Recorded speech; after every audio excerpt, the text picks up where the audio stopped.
Onivia, League of Legends highlights. You're gonna have a bad time. Yeah, still, I mean, picking Gwen doesn't feel as good, just because everyone kind of wants to be in melee range. That's what I'm saying. That's what I'm saying. Because like Swain's like, I'm gonna be on you, and so you're not gonna block my damage.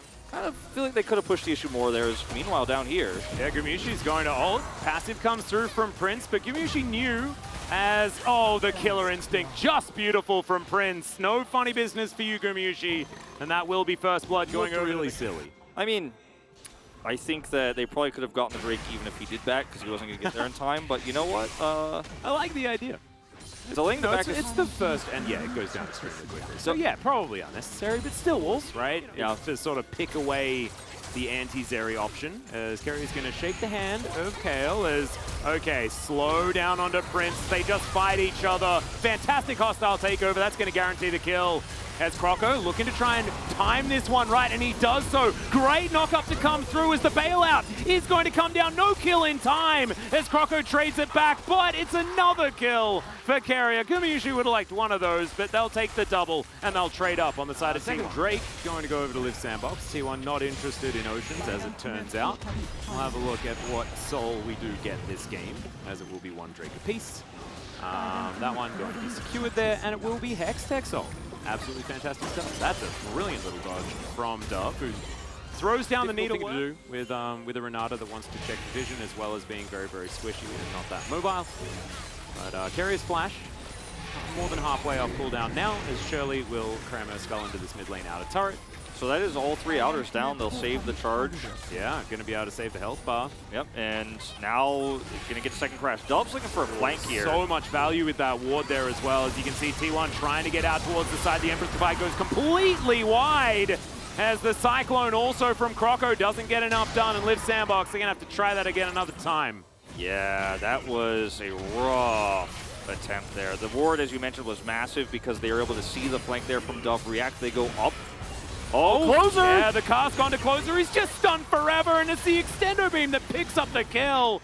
Prince now as well, trying to run. I don't know what that is about, as T1 are going to face check. Croco looks for the Cyclone. Heartbreaker immediately gets Owner out of there, as Carrier going to have to flash as well. And here it is. The hostile takeover is not exactly the best move, but Faker is in there with the Demonic Ascension. The flash over the ulti. Oh my god, Faker still hadn't taken any damage. Gumayusi's going to turn up, and speaking of damage, he has got plenty of that. No Warrior Tricks is going to fool him either, as Dove underneath this turret. Yeah, you're still food, and he's going to be taken down as well. It is 2 doubles apiece here for T1, and they may just do a 20-minute Baron. I mean, they've done it with the entire enemy team alive. I mean, they have, and this time the entire enemy team is dead. Minus Prince, who's desperately trying to keep this turret alive. That's his one and only mission. Objective bounties spawning here for Liiv SANDBOX. That is how big this lead is. And it's another platformer here for Faker this time. He's the one who flashes over this Emperor's Divide. His closer is just far away Gumayusi is as well before this fight started. Yeah. Flash from Carrier is good as meanwhile. Okay, Prince is just diving on top of Faker here as Vision of Empire comes down. Decent little flash there from Prince as Faker goes golden at the last possible second, but he's still going to die. Prince, it's not an official 1v1. That's not fair. He definitely played it well.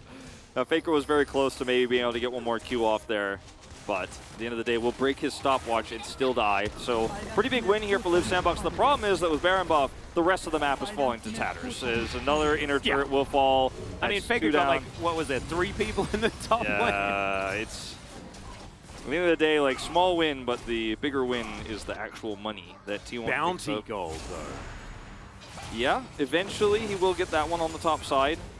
But there's no minion wave anymore. The Drake is going to go T1's way. Zeus now has his Void Staff. The Seraphs is complete.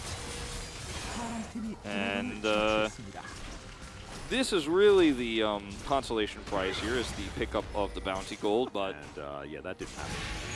Turns out being able to appear somewhere else is always just pretty good. Vision of Empire comes down. Little decoy comes out from that Warrior Trickster, but I don't know whether this monkey is going to be quite tricky enough, as that body slam defensively was just beautiful. If that was a body slam even. I mean, I don't know what Croco was thinking. Just real dead anyway, so it doesn't even really matter. He's going back in. I think he dies either way, but he sped up the process. Yeah. T1 are basically in position to end the game. They have a wave here mid. I mean, it's only 24 minutes in this meta, but they have so much damage and wave clear. This is easily an inhibitor push. And also, like, we already illustrated that Liiv SANDBOX have a composition that just straight up doesn't work into T1s, and now T1's in your base, breaking your things, and like, Liiv SANDBOX just cannot do anything to answer it. Dove now underneath this turret, and I think they can freely dive. Glenn's not going to be immune enough here as Faker might have to flash get himself out of the way. The bailout does come through, but I don't think he's going to be able to survive. So, as I say it, pretty instant cast curse, and Faker will go down. Hex gates are going to be taken, though. I don't know whether Liiv SANDBOX still want to fight this. Don't think so. They're going to have to just clear waves. The mid push is coming here with its first wave of super minions. Top was broken open as well, so Liiv SANDBOX have a lot of problems they're going to have to deal with before the next fight. A minute 30 for next Baron, minute 40 for the Hex Tech sole point. Prince? Yeah, Prince in a lot of trouble. Zaya's going to throw a cask at him, and that is a nuclear bomb.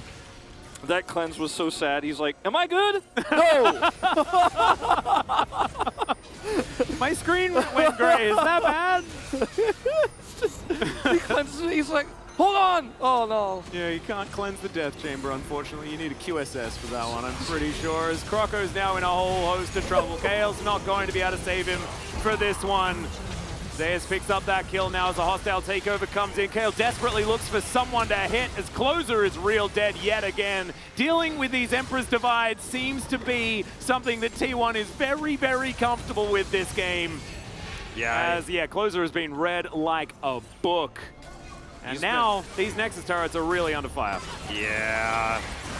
Okay, there's the Demonic Ascension. Faker just going inside the mist. He'll utilize his Zhonya's Hourglass to keep himself alive. Dove also does the same. The pullback onto Kale, though, and Faker stays alive this time. The Nexus turrets aren't really the priority here, as Faker wants to mop up all of these kills. It's been very vocal about in our post-game comms most of the time. Croco will turn up, but yeah, he's pretty squishy as the Wukong, and this, I know it's just above 25 minutes, but I'm going to call it a shellacking as T1 are looking to try and kill Closer one more time, but they'll decide to be merciful this time around. We'll see whether they are in game number 2 as well. The draft here for Liiv SANDBOX